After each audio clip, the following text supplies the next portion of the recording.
Ya me sale.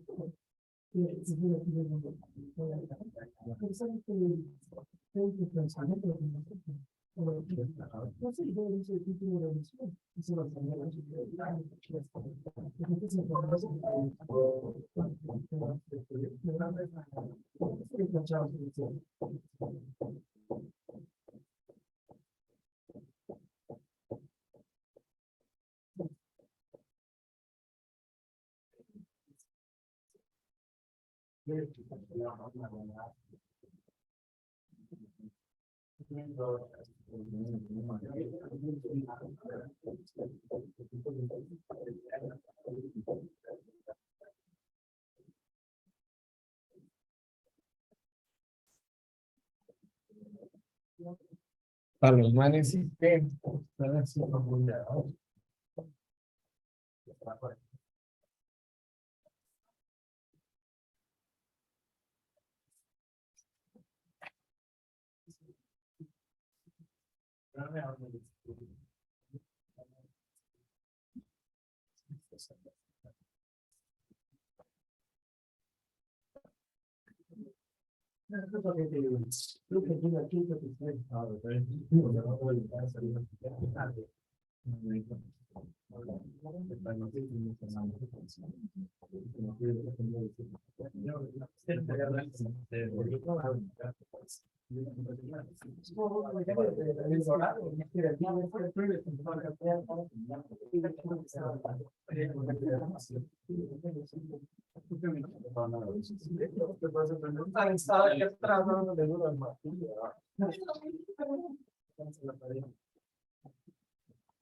Listo, bueno, muy buenas tardes con todos. Vamos a comenzar la clase de hoy. Como siempre, cada semana, pues, adelantando la parte de las presentaciones. Entonces, resulta que si hay alguien fuera de estas personas,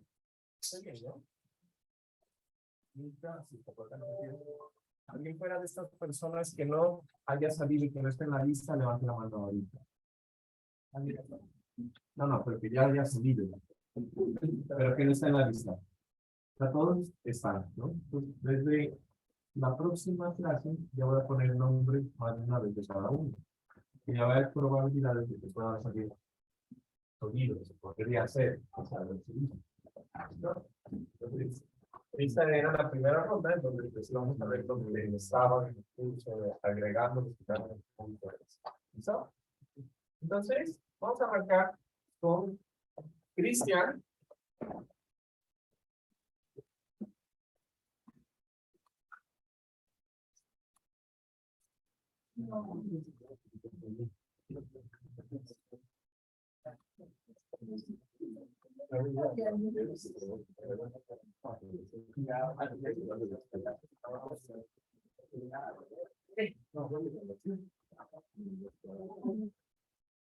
Siguiente. Michael. Por cierto, no se escucha nada, ¿no? Creo que...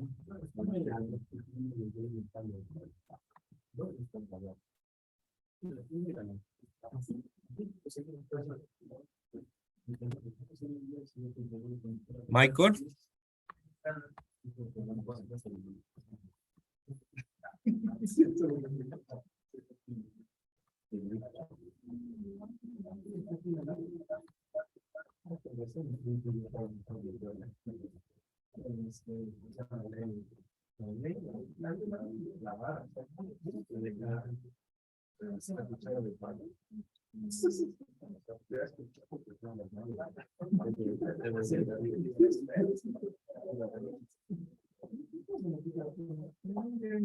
Siguiente, el Juan Estrella.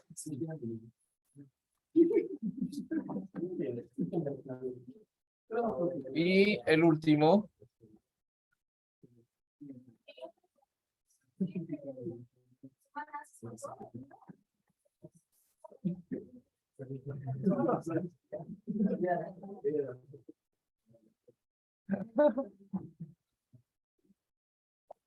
Y antes de que reclame Micaela, Micael.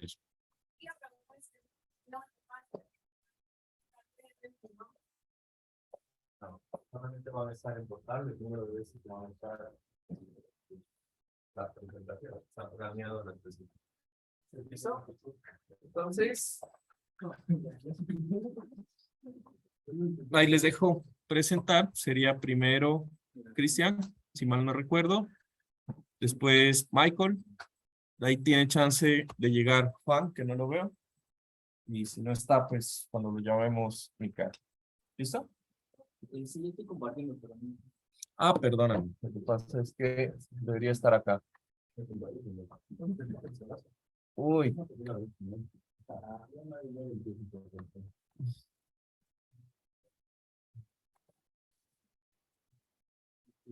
Entonces. Ay, acá estás. ¿Listo? Ok, justamente estábamos hablando contigo, ¿no? Bueno, antes de todo, y ahorita, digamos que hablando un poco acerca de lo que va a pasar ahorita en la presentación, recuerden que la idea del documento sea una guía más que todo conceptual del documento guía, ¿no? Porque recuerden que, pues, que había mencionado que este libro está en la norma, basado en la norma del 2014. Y en la nueva versión de la norma cambiaron algunas cosas. Entonces, por ejemplo, esto, en específico esa ecuación, ya no es válida para la nueva norma. ¿Listo? Tiene que ver con la presión central. Entonces, la idea es siempre el documento, la nueva y la norma, exacto. ¿Listo? Entonces siempre es el documento y la norma. ¿Listo? ¿Alguien pudo descargar la norma en la página que les dije? En la de las... Sí, ya estoy con eso. Ahí está la última. ¿La pudieron descargar? Yo no pude. Sí, ahí está. Ok, entonces ya, la nueva norma está ahí donde aportes, ¿no? De ingeniería civil, creo que es aportes, algo así. Donde bajamos la licencia del SAR, ¿no? Entonces, ahí está la norma, ahí la pueden descargar. Yo no he visto la calidad, cómo está, pero pues, digamos que la podemos comprar, la licencia por ahí en esa página. ¿Listo?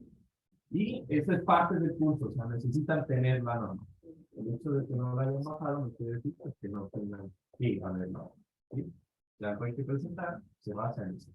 Todas las cargas que hemos visto están en la norma. ¿Sí? Lo que estamos haciendo aquí es hablando un poco de qué se trata, pero siempre complementar con ese documento. ¿Listo? Entonces, prácticamente esta ecuación ya no es válida. Y pasemos a la siguiente, que es WSUL. ¿Cuál es la diferencia, no? Porque esa era la preparación para esta semana, ¿no? WS básicamente son las cargas sobre las estructuras. La superestructura y la subestructura, y WL es sobre las cargas de tráfico, o sea, la carga viva. Ya, a ver, ¿lo puedes repetir de nuevo? Que mi amigo David no te estaba oyendo. Las cargas de viento WS son las cargas de viento que caen, o sea, sobre la superficie de la estructura. Superestructura y subestructura. Y la carga de viento WL es la que le llega al tráfico, a la carga viva. Es el viento sobre la carga viva. So, WS es sobre la estructura. Presiones sobre la estructura. Y WL sobre la carga viva, ¿no? Entonces, digamos que en general la ecuación que nos va a presentar Cristian va a estar mal, pero el concepto todavía es válido. ¿A qué me refiero? El concepto es que con esa expresión se calculaba es una presión, ¿sí? Entonces, esa presión se calcula de diferente forma. Podrías poner la ecuación que encontraste. Ahorita me mostraste, es esta, me dijiste, en la norma. Ah, la norma. Sí.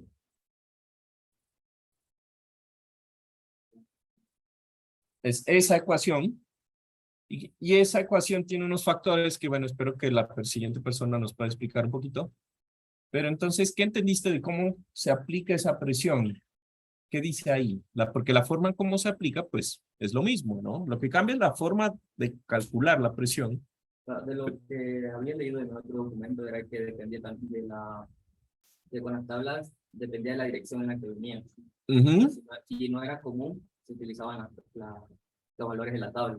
También dependía de la altitud que tuviera el puente sobre el nivel A ver, de... muéstranos la preparación. Ahí debería estar, ¿no? ¿Verdad?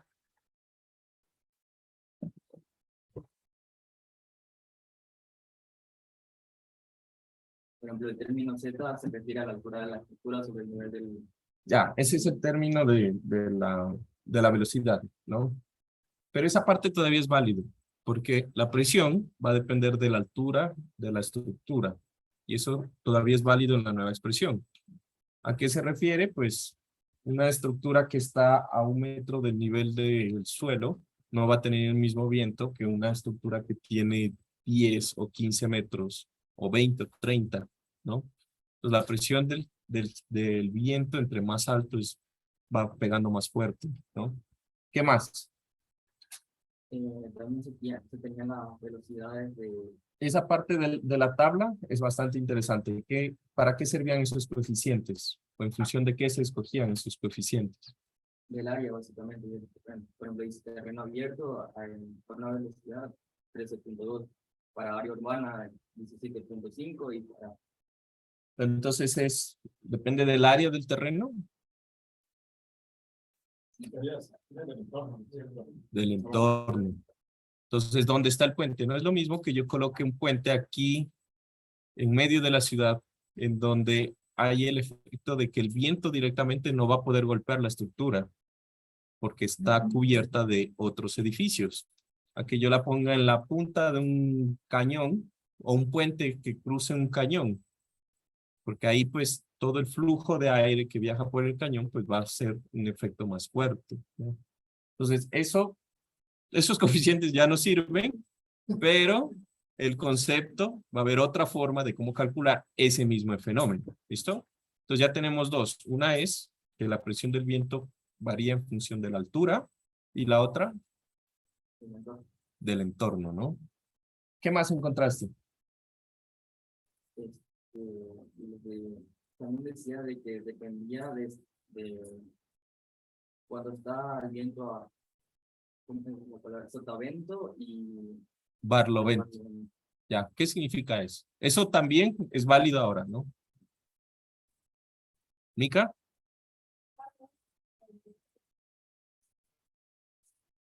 Ajá. Barlovento va a depender siempre de la dirección como está golpeando, ¿no? Entonces, si viene el viento en esta dirección y está golpeando esta estructura, golpea directamente esta pared, esta superficie. Eso es viento a barlovento. La entrada, ¿no? Donde golpea directamente el viento. Pero resulta que al golpear el viento, parte del viento pasa por encima y eso genera una zona de succión. Y eso genera una presión de succión por detrás de la estructura. Esas presiones también generan problemas, ¿no? Entonces eso es viento a sotavento.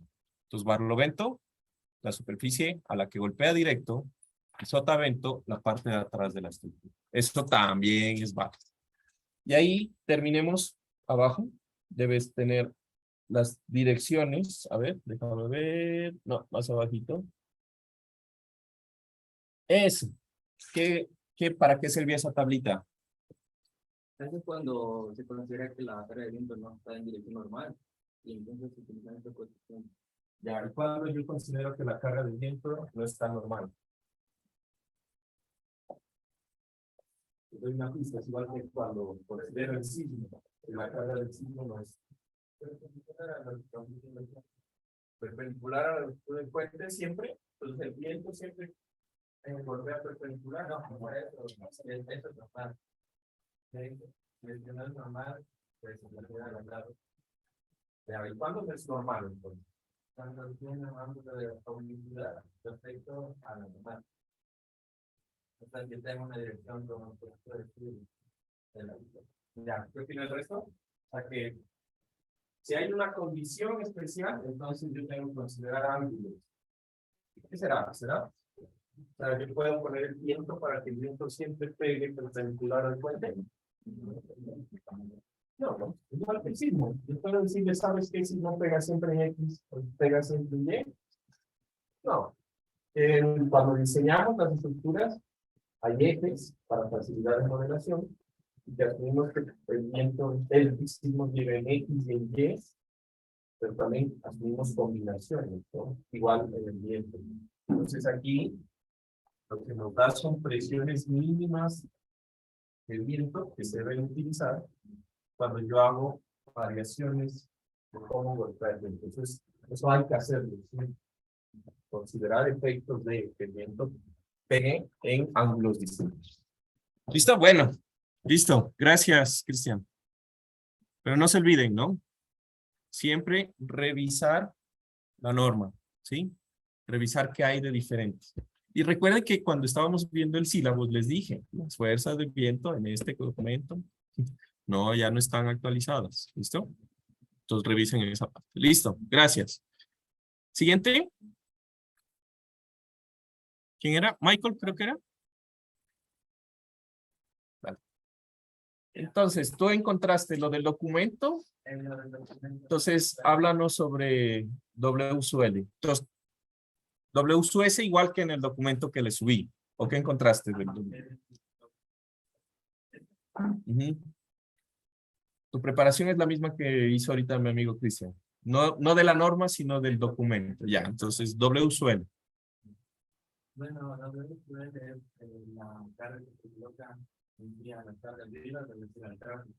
Eso se tiene que cambiar de 150 kilogramos por metro a una altura de 1.80. Que es 6 pies, ¿recuerdan?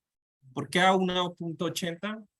Ya les dije, básicamente el 1.80 se considera que es el centro de gravedad del vehículo, ¿no? Y se va a repetir los 6 pies o 1.80 siempre que tenga que ver con algo del vehículo, ¿no? Ya. Y de igual manera, como veces, si el viento como que no va normal a la calzada, y depende del ángulo, tenemos que colocar la forma normal y paralela a la calzada. Ya, entonces aquí sí tiene que ver es directamente con que pues el vehículo siempre va a transitar pues en el sentido longitudinal del puente, pero el viento no siempre va a pegar así. Pues, para considerar ese efecto del viento sobre la superficie de los vehículos, pues se considera esto. Ahora, ¿alguien ha experimentado el fenómeno del viento sobre el vehículo cuando van conduciendo alguna vez? Michael, sí.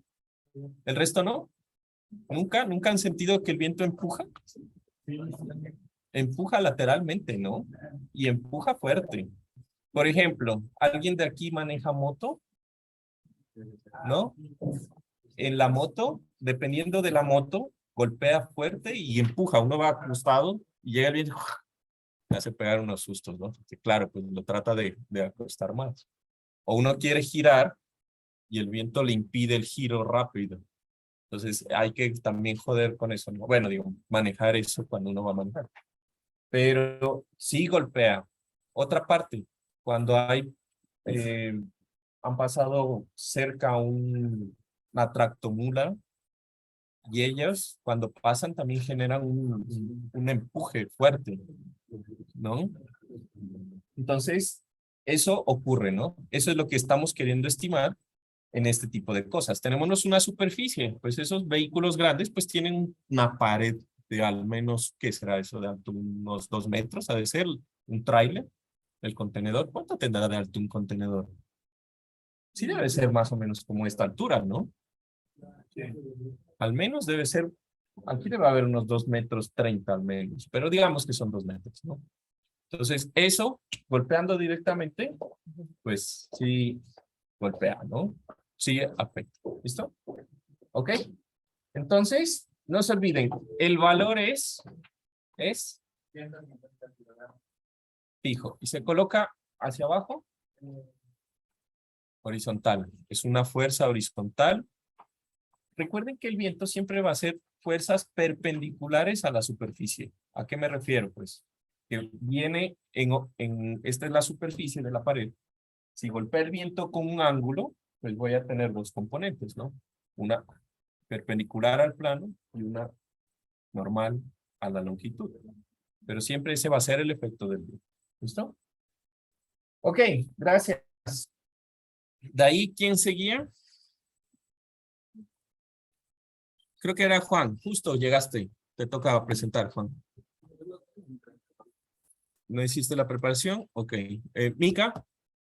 Perdón. Me deben entrar en la tabla. Ah, sí. ¿No sonó? ¿O sí sonó? Creo que no. Si escuchan un timbre, me hacen el favor y me...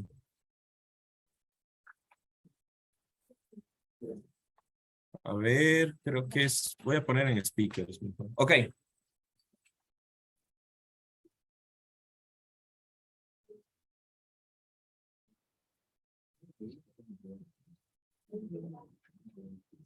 Puedes poner así para que se haga widescreen. Creo que sí le giras el... A eso, ese. Ahí sí. Entonces, también, ¿no? Lo mismo. Entonces, háblanos un poquito acerca de... A ver qué dice ejemplo. Ahí está.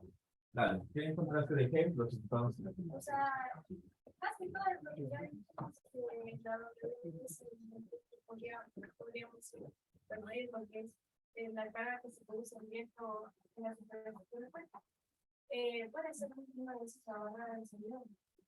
¿las barreras qué? De sonido. Ah, sí. ¿Qué encontraste acerca de eso? Es interesante. O sea, es. Oye, pero aquí se da un ejemplo de los niveles de la. Sí, o sea, esos son elementos, realmente, ¿no? Son elementos adicionales del puente que son barreras de sonido, ¿no? Y pues la idea es aislar, ¿no? El ruido que se produce pues, cuando son puentes que quedan sobre tallas, ¿no? Entonces, estas barreras son unos elementos, pues, como unas superficies que también soportan, ¿no? fíjense que ahí hay otra cosa, y es que no hemos hablado del viento sobre las barreras en general. Eso, el viento sobre las barreras sería una presión WS o WL. WS, ¿no? Que bueno, generan pues presiones. ¿Listo? Entonces, en esta parte de las presiones del viento, digamos que vamos a tener un poquito la idea de que tres cosas fundamentales.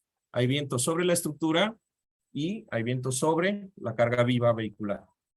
El de la superestructura, pues, afecta a todos los elementos, las pilas y en general donde circulamos. Y tiene influencia la ubicación, el entorno, en donde va a estar la estructura. Siguiente, la altura del elemento a donde está, ¿no? Y tercero, pues que yo tengo que considerar ángulos de aplicación de estas fuerzas para considerar el efecto de cómo afecta el viento. ¿Listo? Pregunta, ¿de dónde creen que sacamos la velocidad de viento? Porque eso depende de la zona, ¿no? No es lo mismo que yo me vaya a una zona muy ventosa en la punta de una montaña, por ejemplo, justamente en la González Suárez. Todo el mundo conoce la González Suárez, ¿no? Ahí hay, como es todo el cañón de aquí de Cumbayá y todo ese cañón que se forma con el río, esos edificios de ahí golpea bien fuerte el viento. Si yo tengo ahí un puente en ese cañón, pues va a golpear muchísimo más duro. Porque fíjense que si yo tengo una estructura que está justamente en la parte superior de un cañón, pues la altura al nivel Z, que hablábamos ahorita con Cristian, ¿no? Cristian, ¿no? Pues va a ser supremamente grande, porque yo tengo que calcular desde dónde viene el viento y hasta dónde golpea. Genera una ráfaga fuerte. Entonces, esa parte del viento es, ¿de dónde yo saco esas velocidades? ¿O son las mismas? ¿O la norma me da algo? Ah, está en la NEC. Yo he visto que hay mapas de incidentes, o sea, de velocidades de viento y también aplicaciones. Como estaciones. Dime. Si no me equivoco, no me acuerdo el nombre exacto de los aparatos que se miden, pero es como que para hacer burbujas. Para hacer O sea, es parecido el aparato a como hacen los niños. como un molinito. Ese circulito. Ya. Entonces, resulta que esto ustedes conocen la entidad que se encarga de medir eso, ¿no? Que es el INAMI. Entonces, me imagino que con Sixto pasaron sacando en hidráulica, pues esas mapas, ¿no? De pluviosidad, de lluvia. Entonces, ellos también miden temperatura y miden también lo que sería viento con estaciones meteorológicas. Y de hecho, justamente alguien me estaba comentando que querían hacer un montón de estructuras para medir por allá en el Tiputín y cortarse una montaña y bueno, ya para hacer ese tipo de cosas, ¿no? Entonces, sí, cuando tengan algún proyecto que no sea pues como para estudios preliminares, pues pueden sacar del INAMI, ellos tienen, y de hecho en el D2L yo les subí un documento de un catálogo del INAMI, donde aparte de lo de lluvia, que es lo que utilizaban con Sixto, aparece el día más caluroso, más frío, las velocidades del viento y cosas por el estilo.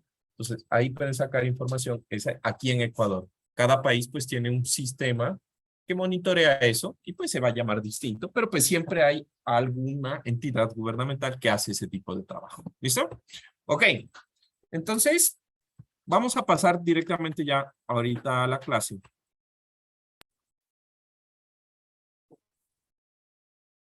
Y no se olviden, la próxima clase pasa Mateo Hidalgo.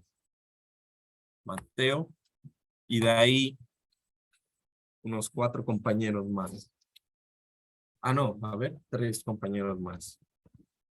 Ok. Entonces, hoy vamos a hablar de cargas que, digamos, no son tan,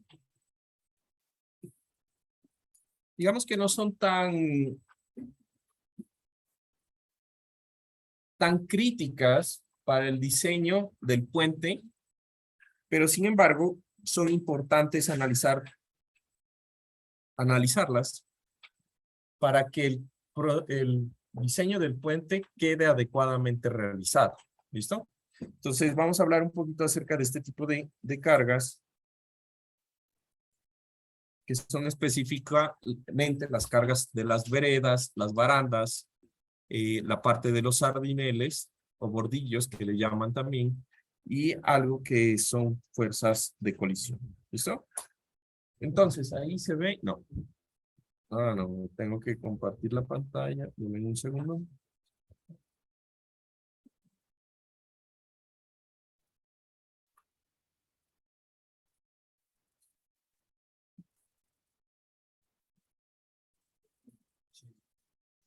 Ok, entonces, vamos a arrancar rápidamente con lo que sería la sobrecarga.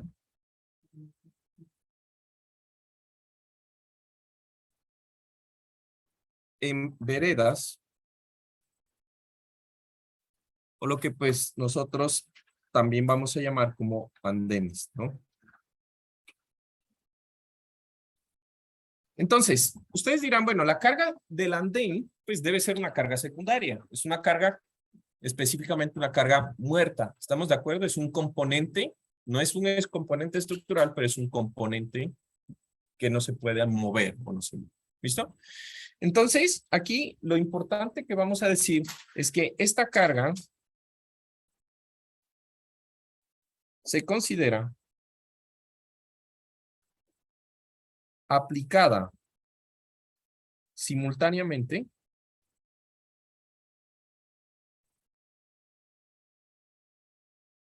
¿sí? Con la carga viva vehicular. Y se ubica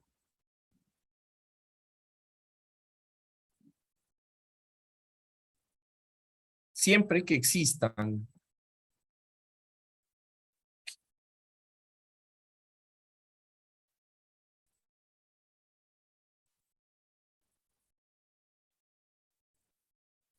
pasos peatonales.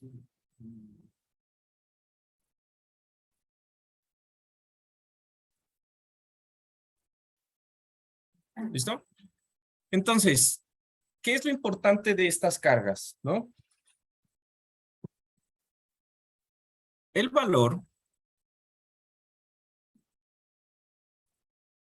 o mejor dicho, la carga de diseño para veredas que tienen un ancho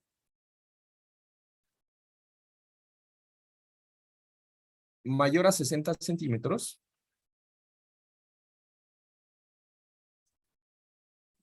es 366 kilogramos fuerza por metro cuadrado. ¿Listo? Entonces, ¿cuánto sería eso en kilonewtons por metro cuadrado o kilopascales, por decirlo así? Eso es una presión, ¿estamos de acuerdo?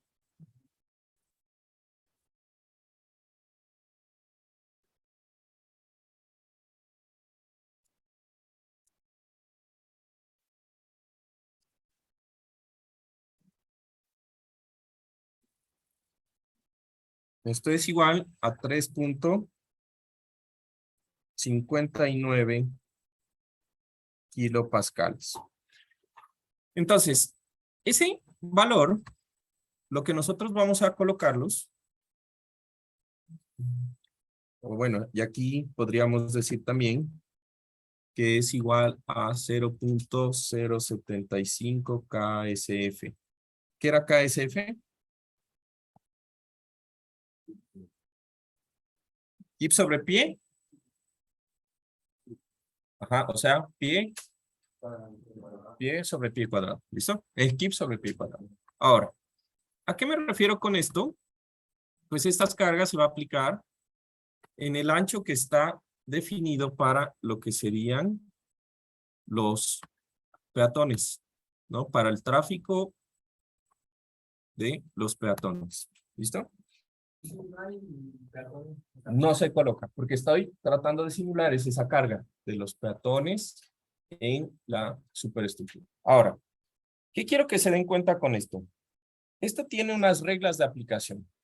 Entonces, dentro de las reglas de aplicación, lo que nosotros vamos a decir es que, primero que todo, no se debe aplicar si usted piensa que en el proyecto a futuro del puente se puedan quitar los andenes y ahí van a circular vehículos. ¿Listo? Entonces, ¿a qué me refiero? Supongan que ustedes tienen este puentecito y inicialmente cogen y hacen la predicción de un paso de peatones, ¿no? De la carga peatonal. Entonces, resulta que en el proyecto han hecho la planeación de una calzada, que es esta, con la que van a arrancar, que inicialmente va a ser de 2 carriles, una por cada sentido, ¿sí?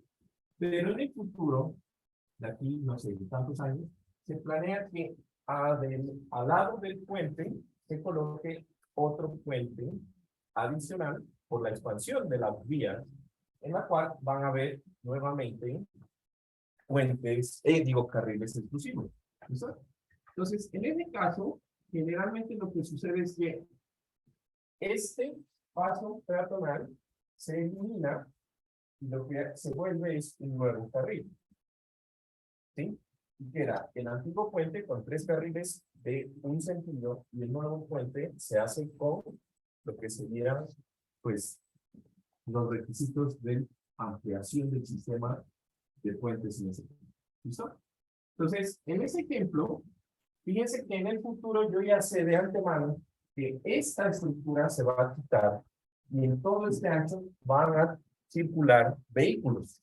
¿Estamos? Entonces, si usted ya sabe eso de antemano, no considere esta carga, sino que directamente diseñe el puente considerando que van a ocurrir o que van a transitar vehículos y que es de 3 carriles desde el inicio. ¿Listo? ¿Por qué? Porque las vigas exteriores de los puentes, donde usualmente están los andenes, son las que generan los mayores momentos tradicionalmente, las que llevan más torsión, momento y constante. Entonces, si esta viga no está diseñada para soportar esos esfuerzos, pues en el futuro va a tener problemas. ¿Estamos de acuerdo? Entonces, básicamente es eso. Si usted no está seguro de cómo va a ser la planeación, que es lo de siempre, usualmente, no se sabe qué es lo que va a pasar con el puente. El proyecto de construcción a duras penas tiene proyectado la construcción del elemento, ni siquiera pronostican o planean el mantenimiento de los puentes, que eso también es una labor que debería estar en el proyecto, ¿no?, de construcción. Entonces, si usted no sabe, es mejor que simule o que diseñe su puente, suponiendo que en algún momento van a quitar los andenes y coloque un carril. Si es que usted no está seguro de qué es lo que va a pasar con el puente, mejor asegurarse y diseñarlo para los andenes. ¿Por qué? Porque ha ocurrido casos en los cuales que por ese fenómeno, pues el puente tiene problemas estructurales que después toca reforzar y que es más complicado hacer el proceso de reforzamiento. ¿Listo? Entonces, ahora, en este punto, digamos que prácticamente ahí tenemos la distribución de un puente tipo y aquí tenemos las barreras de protección de concreto vehiculares, la parte de la carga. Y con eso hago mi diseño del puente, ¿no? Ahora, ¿qué resulta? Pues en esta clase nosotros no vamos a hablar, pero aquí vamos a poner algo acerca de puentes peatonales. Los puentes peatonales se diseñan por el AASHTO. ¿Qué opinan ustedes? Bueno, entonces, aquí yo les voy a dar como lineamientos, ¿no? Resulta que los puentes peatonales van a ser estructuras, ¿sí?,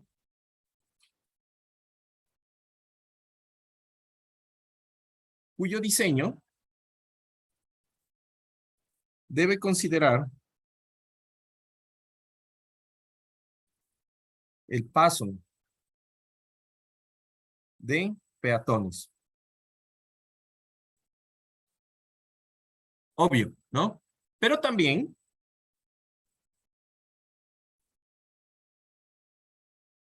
pequeños vehículos como motocicletas, porque si las suben a los pasos peatonales, como hay rampas para las personas que andan en sillas de ruedas, generalmente, pues si están bien hechos, ¿no?, los pasos peatonales, pues generalmente también se suben las motos, ¿sí? Ahora, en casos de emergencia,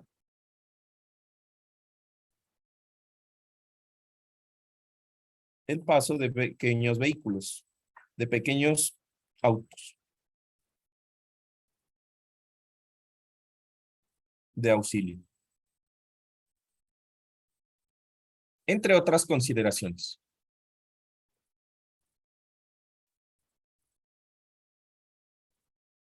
Ahora, ¿por qué les hablo un poquito de esto? Porque ha ocurrido de que uno cuando va a diseñar estas estructuras, pues dice, bueno, prácticamente le pongo la carga peatonal, hago un puente con una carga, eso no va a tener factor de impacto ni no sé qué. Y lo que pasa es que se construyen esos puentes en los que seguramente todo el mundo nosotros nos hemos subido, en los que vamos caminando y son de acero y empiezan a vibrar. Nos dicen, miércoles, si conmigo solo está vibrando, pues como que algo no está bien, ¿no? Como que no da mucha confianza. ¿Listo? Entonces, si les toca alguna vez, ¿sí?,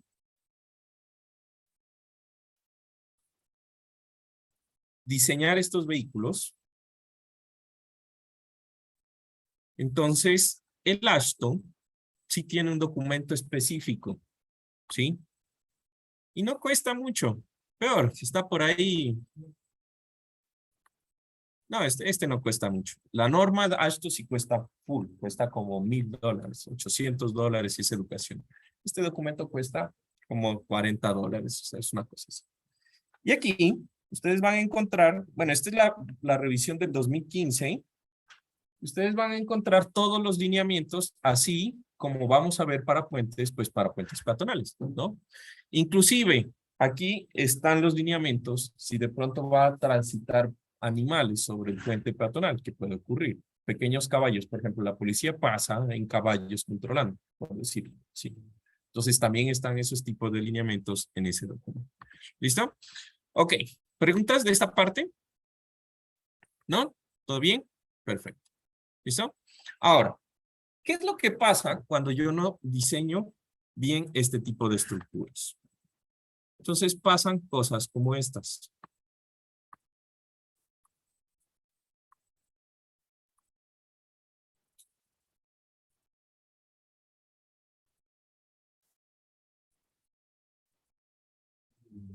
Palmolive, no digo, busca. A ver, vamos a ver si. Patrocinado por, sí. A ver. ¿Será ahí? ¿Ahí suena ese? No, no, no. Esperen.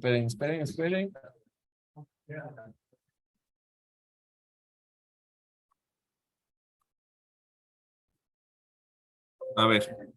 Tratemos, le puedo apagar con este, ¿no? Le voy a apagar un rato para escuchar, porque no sé, no está funcionando el parlante. La tarde. A esta hora pues se encuentran los organismos de socorro de la ciudad atendiendo esta emergencia. Lo que ha reportado el Cuerpo Oficial de Bomberos, que ha sido el primer respondiente en esta situación, es que al momento se han registrado 4 personas heridas, 4 de ellos militares y un ciudadano más que se encontraba sobre el puente peatonal y algunos de ellos pues custodiando esa estructura cuando se desplomó. ¿Ese puente es colgante o atirantado? ¿Cómo lo ven? Bien, muy bien, atirantado. ¿Qué pasó? No lo alcanzaron ni a inaugurar. No. Y se desplomó. Ese puente, hagan de cuenta que es el equivalente a nuestro puente en una universidad en Bogotá. Pero claro, pues ayudaba a pasar de campo a campo, pero ahí teníamos una vista, o sea, una carretera como de 4 carriles en un sentido, 4 del otro, y el campus estaba de un lado al otro. Por eso era un puente atirantado, era una luz súper grande de pasar, ¿no? Lo hicieron en la Universidad Militar, así se llama, ¿no? La Universidad Militar. Y lo que pasó es que en los ensayos de prueba de carga, que de hecho, si quieren saber más de eso, pues Eva es experta en eso, en ensayos a nivel mundial de prueba de carga en puentes, y se les ocurrió la brillante idea de subir soldados a marchar sobre el puente. Y marcharon. Sobre el puente y se cayó el puente. Afortunadamente no murió nadie, pero sí, se la quemaron. Entonces, eso de pruebas, a ver, yo diría que una de las cosas más peligrosas en los puentes es el lanzamiento de las vigas que son prepensadas. Si se lanzan mal, se explotan por la propia compresión. Y las pruebas de carga, ¿no? Siempre hay que hacerlo con mucho cuidado y sabiendo que lo. ¿Listo? Entonces aquí ocurrió eso. Aquí tengo otra pequeña foto de lo que es el puente. Y bueno, la idea siempre va a ser evitar el problema de el colapso de la estructura, ¿no? Entonces, a ver, ahora sí. Déjenme ver.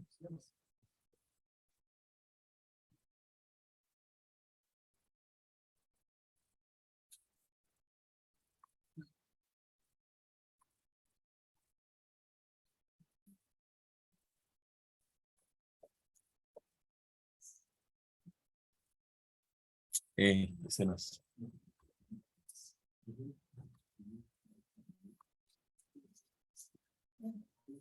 ¿Listo? Entonces, ¿qué pasó?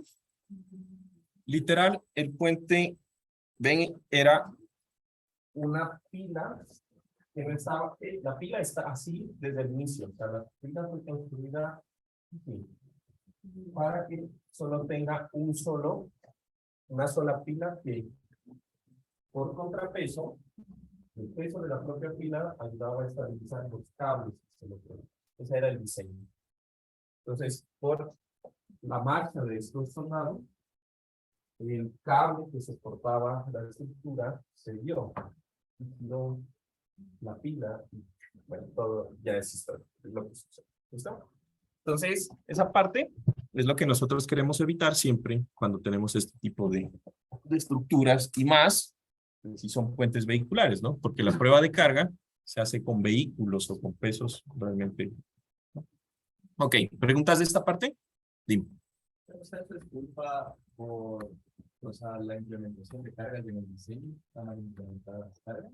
No, eso fue un error del proceso de, específicamente en eso fue un error en la soldadura, porque la conexión era soldada y no la soldaron como debía, y un error en el ensayo de prueba de carga. Cuando ellos marchan, perdón, generan una carga dinámica que es periódica, que aumentó la frecuencia del desplazamiento y conforme con el error del anclaje, ocurrió la falla. No, no, no, no, diseño. Digamos que la parte del diseño también tiene que integrar la puesta en marcha del puente como tal. Pues tú tienes que decir, bueno, ¿cómo es el ensayo de carga de esa estructura? Porque tienes que entregar tu estructura funcionando, probada que está funcionando. Entonces, si es parte, en esa parte sí es un error de diseño. Pero también en la parte de la construcción hubo un error en la parte de la construcción. Entonces, es como que por ahí cada uno se va echando la pelota, ¿no? Entonces, ahí es la idea de que no ocurran este tipo de cosas. Bueno, ok. Entonces, continuamos. Siguiente van a ser las cargas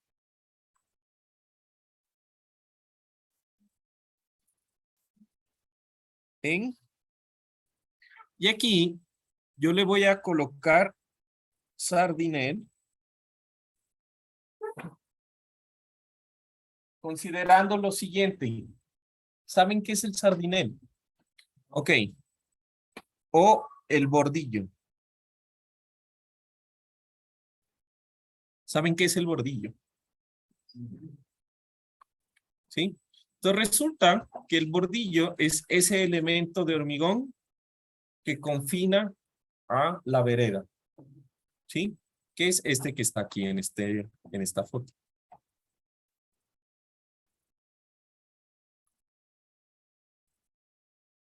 Bueno, pongamos un poquito, ¿no? El bordillo es un elemento.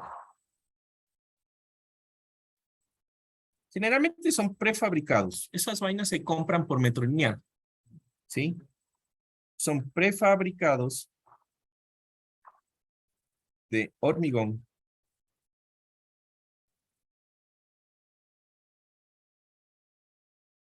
que sirven de confinamiento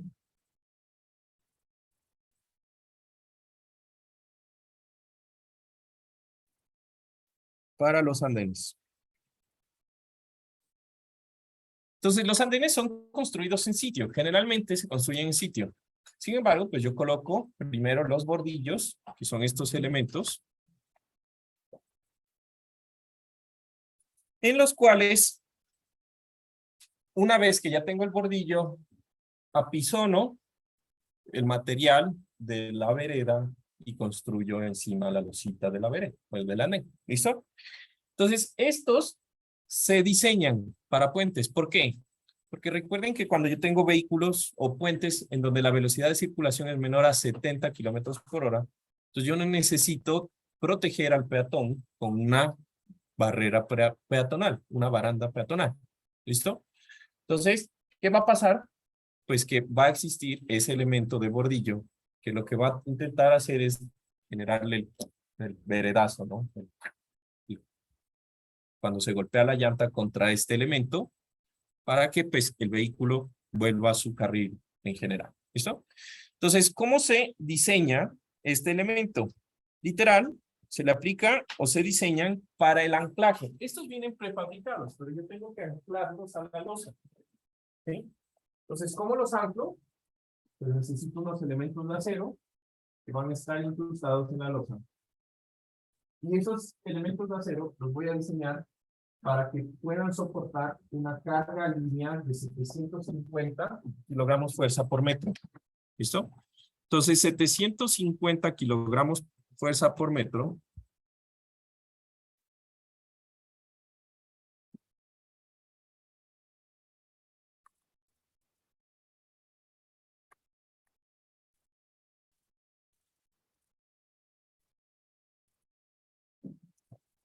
Esto es igual a 7.36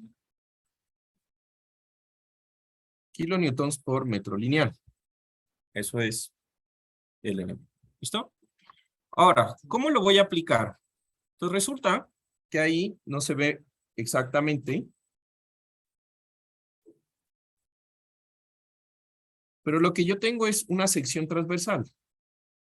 Entonces, esa sección transversal, lo que me va a dar es una altura del bordillo, un ancho del bordillo. Entonces voy a sacar esta sección en dibujo.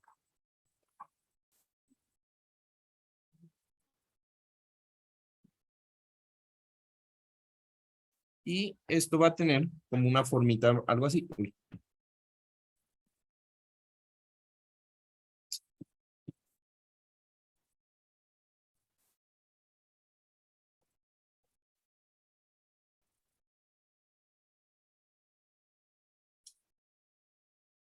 ¿Listo? Entonces, esa carga que yo tengo acá, que yo la veo en perspectiva, prácticamente lo que hace es que yo coja y diseñe para mi elemento de acero que va a unir a la losa de hormigón.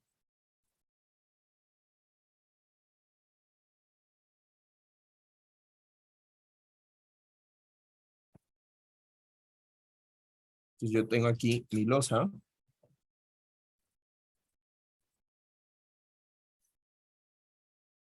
¿No? Esto es mi elemento de acero.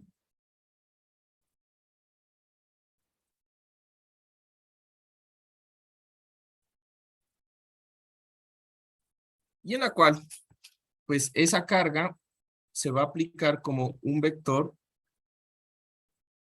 que está ubicada a una altura que va a ser de 700, ¿qué dije? 7.36 kilonewtons por metro lineal. Que vista de lado, pues se ve como una flecha, un vector y nada. ¿Listo? Entonces,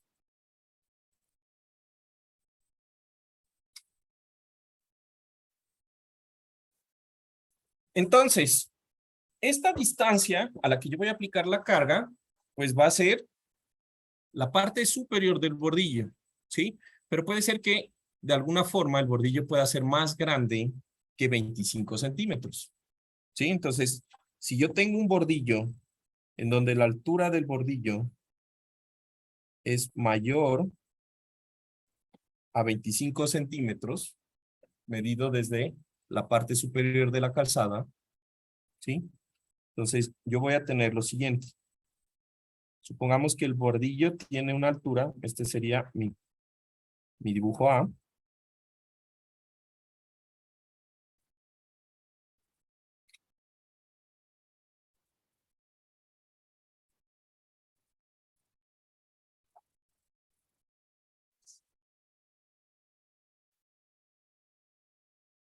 Entonces, si esto es la calzada y hasta aquí hay 25 centímetros medido desde la calzada y el bordillo es más alto, pues lo voy a colocar a 25 centímetros. ¿Estamos de acuerdo?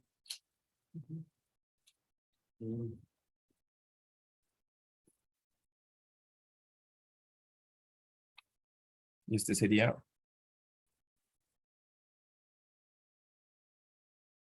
altura del bordillo menor a 25 centímetros. Acá sería cuando la altura del bordillo es mayor a 25. ¿Listo? Así, ¿cuál es la altura más o menos común del bordillo? Habíamos dicho que esos bordillos más o menos rondan los 20 centímetros en general. Entonces eso es normal, 20 centímetros, ¿no? Pero pues puede llegar el caso en donde sean más grandes. Sí, es muy chiquito. Y eso ayuda. O sea, 20, estamos hablando de que 25 centímetros, normalmente, pues, si tú haces así, haz con tu dedo así. En teoría eso es, a ver, no, al revés. Es así. En teoría eso es 10 centímetros. Averigüen por qué sé que es eso, 10. Lo usan los médicos. O sea, un 7,36. A la derecha estaría los peatones. Ah, ya, pero estaríamos hablando de que es en la cabeza del bordillo. Claro, aquí la rueda vendría en esta parte. Pero la cabeza vendría así, ¿no? Porque aquí le golpea claro, la 736 es para la fuerza que va a producir el golpe del vehículo. Entonces, pero esa se considera como una fuerza cortante. Así que lo que tú quieres saber es que la resistencia de las varillas abajo a corte. Sí, de pronto le voy a dar ahí para que me coincida con la imagen.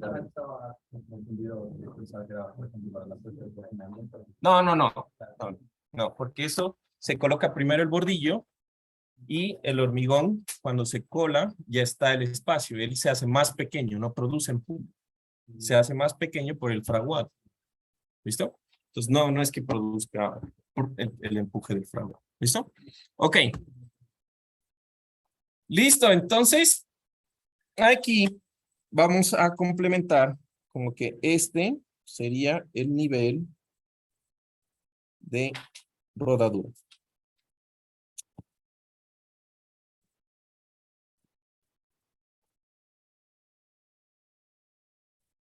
Se han visto esas flechitas, ¿no? En los planos, ¿no?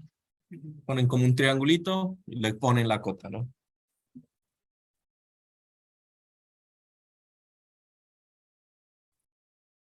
Ok, ¿listo? ¿Qué más tenemos? De aquí tenemos lo que sería cargas de barreras. ¿Ya copiaron esos esquemas, por si acaso? Sí, ok. Entonces, de aquí, ¿qué tenemos? Lo que sería cargas de barreras de concreto.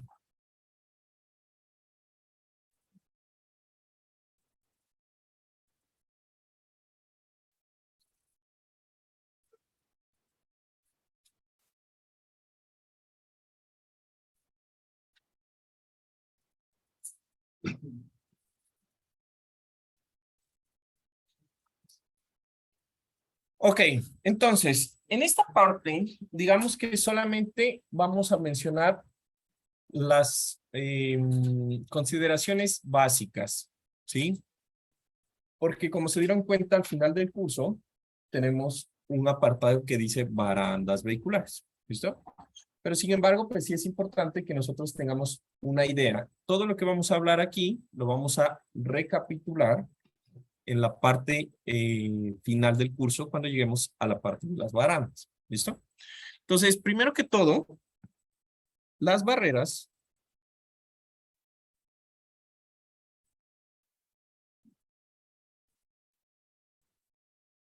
vehiculares son los elementos encargados y aquí es la parte importante, ¿para qué es una barrera? Para que yo me estrelle, para proteger, y esa parte es la importante. ¿A quién va a proteger? ¿Será al peatón?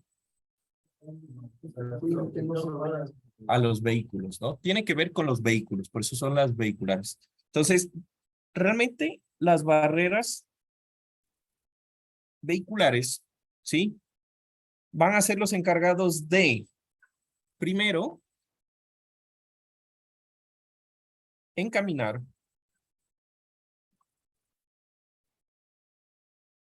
a un vehículo que transita a baja velocidad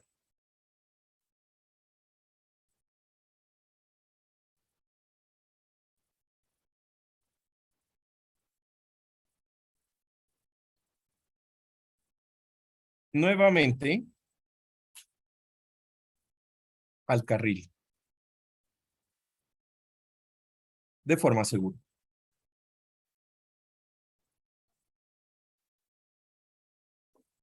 ¿Listo? Entonces, cuando yo transito no muy rápido, lo que yo voy a sentir con la barrera es que la llanta golpea y me da un cabrillazo. Entonces yo ya me alerto, si de pronto me estoy quedando dormido por alguna cosa, pues me alerto y vuelvo a mi camino de forma segura, hasta sin rayar el carro, si se puede, ¿no? Entonces ya vamos a ver que las formas ayudan a eso. ¿Listo? Adicional, dime.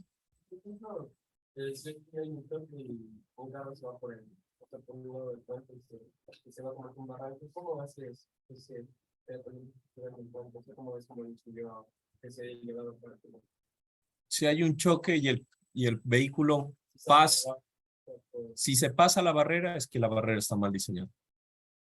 No debería suceder. Ya vamos a hablar de eso. De hecho, ahorita es lo que vamos a hablar. A baja velocidad debe reencaminar. ¿Sí? Porque hay una oficina que parece como si fueran de hule, que llamamos como que camiones así, se hacen los stop y vuelan. Sí, pero esas son barreras, sí. Pero la pregunta es, si existen ese tipo de cosas, sí, hay diferentes tipos. Sí, no, pero ¿cómo analizas el medio cultural cuando dice cuenta de la persona lleva? Por ejemplo, en el Simón, el que es de la que así, o ya casi llegando al el que es en el curva, el puente de San. Acá, En el puente de Zambisa, pero ese es por ahí arriba, pues, yendo al norte. acá. Ya, ahí, Antes de llegar al redondel de igual, al redondel de igual, se me ocurre, por ejemplo, que hice un carro para abajo, llevándose, ¿cómo le analiza? es que la idea es que no se puede llevar la barrera. La barrera sobre el puente no se debe llevar. Ahorita vamos a mirar eso. Y al final les voy a explicar cómo se diseña. ¿Listo? Pero si se llevó la barrera es que no está, pues esa barrera está mal diseñada. No se puede llevar un vehículo una barrera. ¿Sí? Entonces, a baja velocidad, el vehículo nuevamente al carril. A altas velocidades,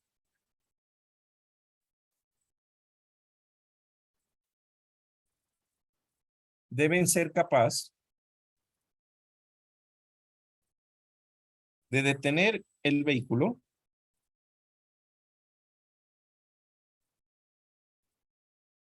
y absorber la energía del impacto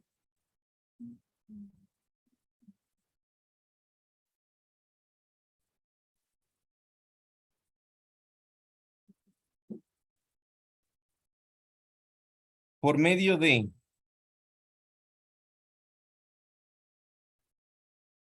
la deformación elástica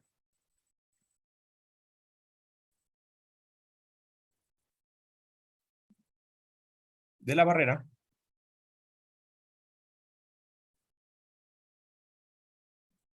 y la inelástica, y la combinación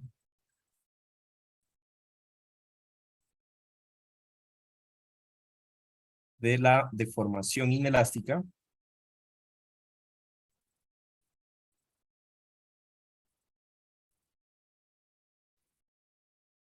de la barrera y el chasis del carro.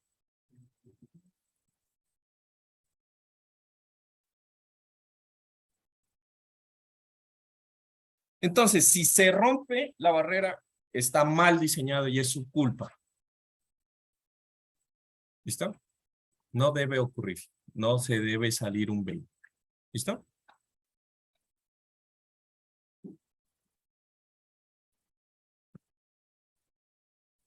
El diseño correcto de las barreras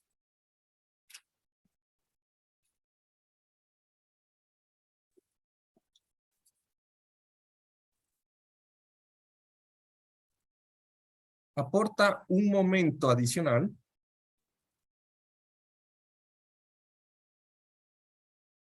pongámosle un momento de demanda adicional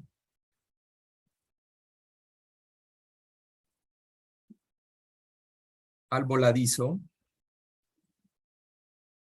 del puente.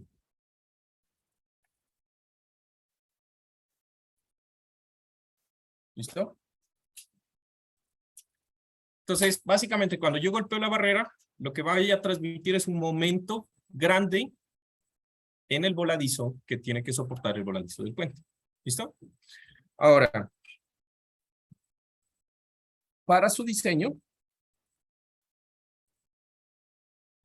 se necesita conocer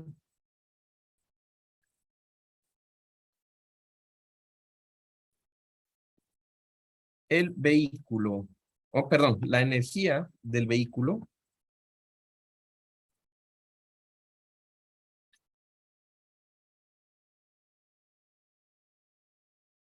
de diseño que transita sobre el puente.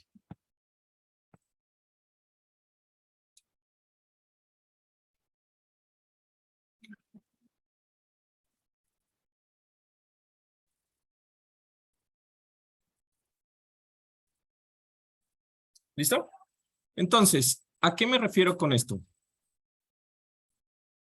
Básicamente las barreras van a estar clasificadas por categoría de energía que pueden disipar. ¿Listo? Entonces yo lo que voy a hacer es literal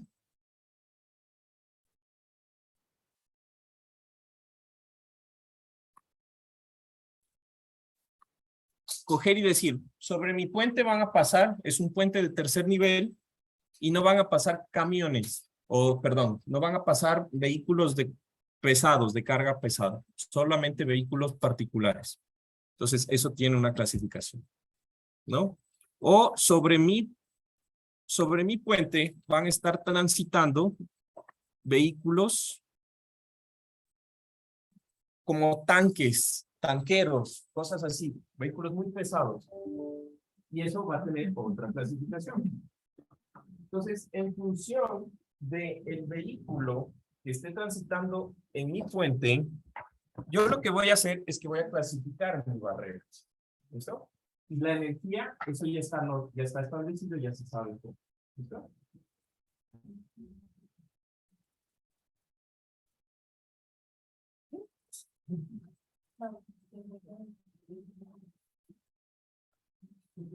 ¿Te va a ir?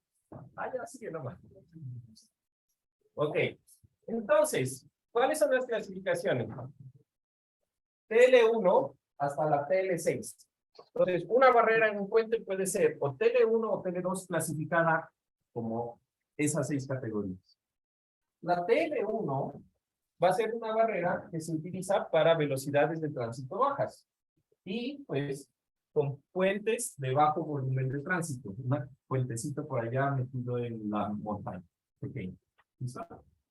Mientras que conforme yo voy subiendo de categoría, pues la clasificación de las TL va a ser para vehículos cada vez más grandes, o por ejemplo, las TL6 van a ser las barreras que nosotros vamos a colocar en vías principales, donde va a haber vehículos grandes, como los camiones, pero aparte también que estén en ubicaciones poco favorables. Por ejemplo, un puente, como el que decías, en una curva, donde yo sé que ahí se van, o que se han venido accidentando bastantes vehículos en ese puente, y voy a colocar una TL6, que es la que más energía puede absorber. ¿Listo? Entonces, esas son las clasificaciones. Con esa clasificación, una vez que yo ya tengo mi vehículo, ya sea el vehículo que va a transitar sobre mi puente, lo que yo voy a hacer es que voy a diseñar mis barreras para unas fuerzas. ¿Listo? Entonces, ¿cuáles son las fuerzas? Son estas, las que están esquematizadas en este gráfico. Entonces, aquí yo voy a tener una fuerza vertical, que le voy a llamar F sub L, debería ser F sub B, debería ser ahí, solo que ahí no se ve, ahí sí de pronto. F sub B corta, V, esta de aquí. Vertical, F sub V.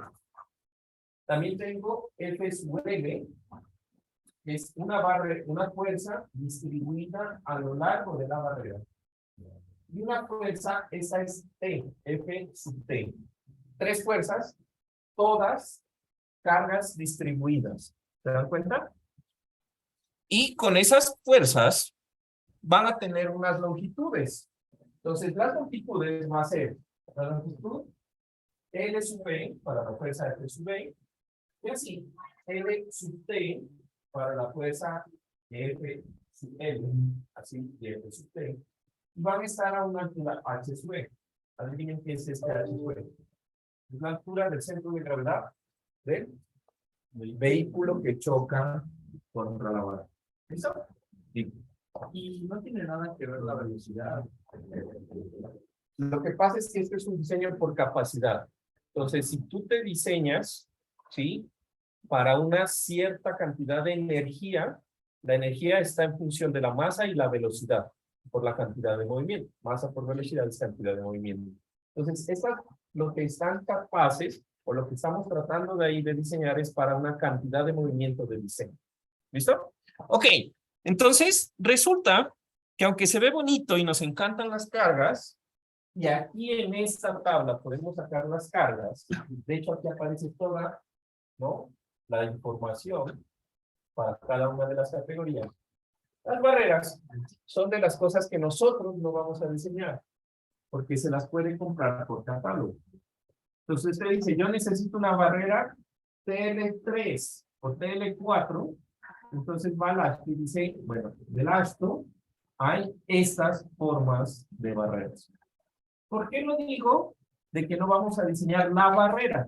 Porque específicamente, para que el ASTO nos apruebe una forma distinta, nosotros tenemos que hacer ensayos. ¿Listo? Entonces, los ensayos que exige el ASTO no son tan fáciles.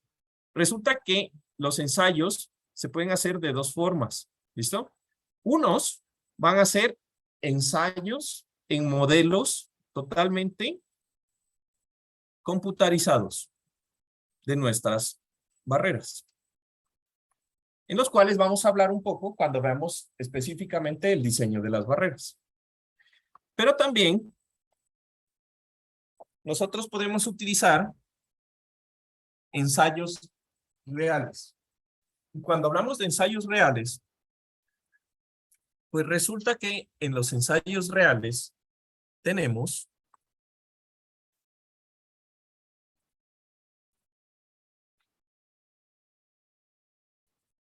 específicamente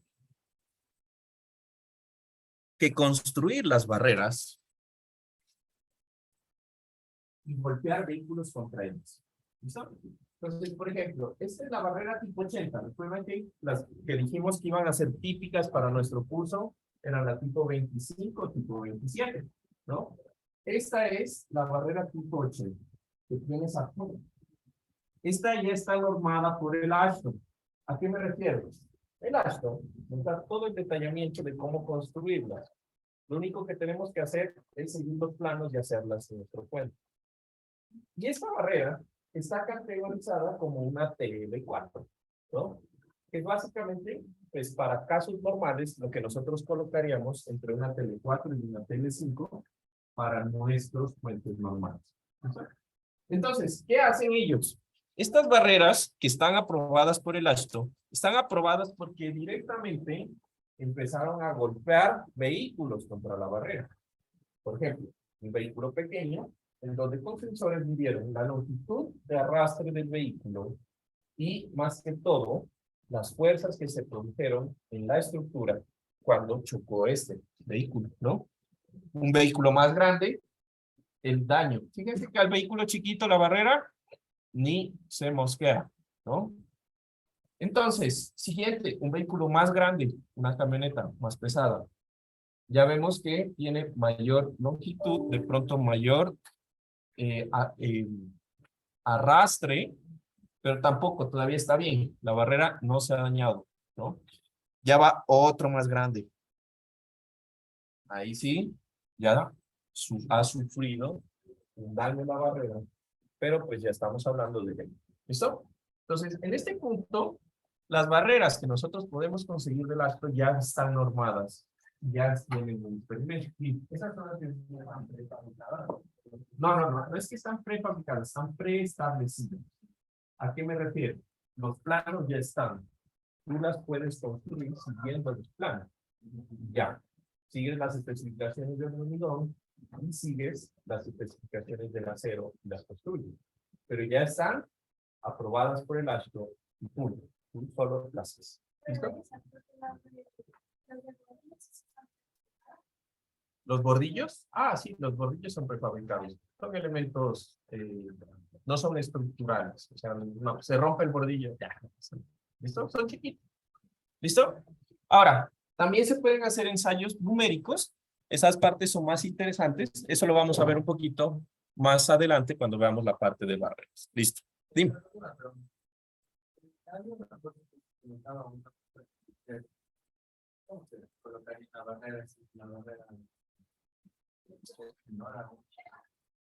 ¿Qué? ¿Cuál? ¿Cómo?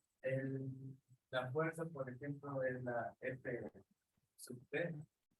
F sub P. Ajá. Ya. Es con la altura HE. Ujú. Y es el centroide del vehículo, ¿verdad? No, no, este H sub E tiene que ver con el centroide del vehículo, pero aquí me dice, por ejemplo, son 18 pulgadas, no son pies. Acá están, 18 pulgadas son 1.3 pies, me parece. ¿Sí? Porque 12 pulgadas son un pie, no, entonces sería 1.5 pies. Y aquí, entre más grande, es 56 pulgadas. ¿Sí? Entonces, la altura va variando en función del tipo de barrera. ¿Listo? Dime. ¿Qué tipo de barrera era? TL4. Entonces, el centroide está a 32 pies mínimo. Debería estar a... Recuerden que esta altura, dime. Pulgadas. Esta altura es una altura mínima para que yo aplique la fuerza. Si coloco más alto, lo que va a producir es que, recuerden que yo lo que quiero es diseñar el voladizo. Si pongo más alto, el momento sobre el voladizo va a ser más grande. Y por eso me da una distancia mínima de la carga a la que yo debo aplicar la fuerza. ¿Listo? Ok. Finalmente, vamos a hablar acerca de las cargas de colisión de vehículos. ¿Listo? Entonces, la carga de colisión de vehículos es una carga que se conoce como una carga de evento extremo. Igual que la fuerza de las barreras o la colisión de un vehículo sobre las barreras, son condiciones que tienen un periodo de retorno. Entonces, todos hemos escuchado periodos de retorno en sismo, ¿no? Entonces, son cosas que no pasan frecuentemente a lo largo de la vida útil de nuestra estructura. El sismo obviamente tiene periodos de retorno más largos que la colisión de vehículos C sub T. ¿Listo? Ahora, ¿cuál es la diferencia? Esta carga C sub T se refiere al choque de un vehículo con la subestructura de nuestro puente. O sea, pues los elementos de estribo o los elementos de columnas que soportan el puente. Por eso es diferente pues del choque con las barreras. ¿Estamos de acuerdo? Entonces, un vehículo se choque contra las pilas del puente del Chiche, pues es muy poco probable. ¿Dónde empieza a ser probable? Cuando yo tengo vehículos o vías que están, que están por debajo o de los estribos o debajo de las columnas. Por ejemplo, todos los intercambiadores que van al aeropuerto, que se han dado cuenta que hay un montón de puentes, pues ahí sí es probable que ocurra ese tipo de cosas. Entonces, el ASHTO nos dice, hombre, si usted tiene vehículos que se encuentran, ¿sí? O perdón, columnas que se encuentran a menos de 9 metros del borde de la vía, sin protección, o sea, porque usted puede coger y hacer un muro que proteja la cimentación, que a veces se hace, ¿no? Por ejemplo, todo el mundo seguramente se ha ido al jardín, y en el jardín, en el sentido de la República, ahí no hay un puente, sino que hay una estructura que es como una antena a la que le han puesto unas barreras para proteger. Usted puede hacer eso con las pilas de los puentes, ¿sí? Pero entonces, si no hay protección y hay una carretera a menos de 9 metros, entonces usted debe colocar una fuerza lateral contra la pila que va a ser de 272 toneladas fuerza, siendo lo mismo 2.420 kilómetros. ¿Listo? Que es súper fuerte. ¿A cuánto? Se va a ubicar a 1.5 metros. ¿Sí? Se coloca a 1.5 metros y se va a colocar con una inclinación respecto al eje de mi estructura. ¿A qué se refiere? Supóngase que esa columna, todo el mundo entiende que eso es una columna, ¿verdad? Supóngase que esa columna tuviera una sección circular. Y yo veo, en vez de ver la vista en elevación, veo la vista en planta de ese corte de la columna. Entonces resulta que yo lo que voy a ver es algo así. Voy a mirar la columna, voy a mirar la vía, y este va a ser mi ancho de vía. ¿Estamos de acuerdo? Si de la vía a la columna hay menos de 9 metros, sin protección, voy a colocar mi vector de la carga de 2.270 toneladas, 270 toneladas, ¿no? 230, ¿ya? ¿Cómo la voy a colocar? La voy a colocar con un ángulo. Pues porque los vehículos es poco probable que si van en este sentido, pues cojan, se vayan perpendiculares a la columna. Los voy a aplicar con un ángulo que varía 15 grados con el eje longitudinal de mi vía. ¿Listo? Pero recuerden, esta solamente se coloca si la columna está a menos de 9 metros de una vía. Si la columna no está protegida, porque podría haber una barrera protegiendo, y se coloca considerando un ángulo de inclinación con el eje longitudinal de la columna. ¿Listo? ¿Alguna pregunta de esta carga de cohesión? ¿Se supone? Listo. Entonces, una carga de evento extremo, ya vamos a ver cuáles serían y cómo se montan. Claro que sí.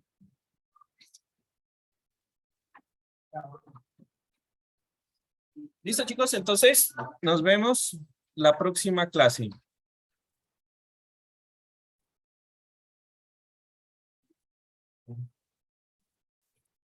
¿Listo, Marcela? ¿Ya le cierras? Claro. Que hay que sacar el...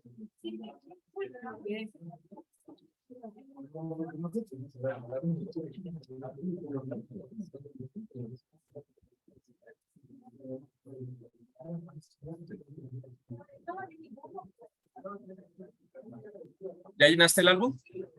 No. Vaya a acabar, voy a temprano. A mí me faltan 120 todavía. Ya voy ahí. Ya voy a traer mis repetidos.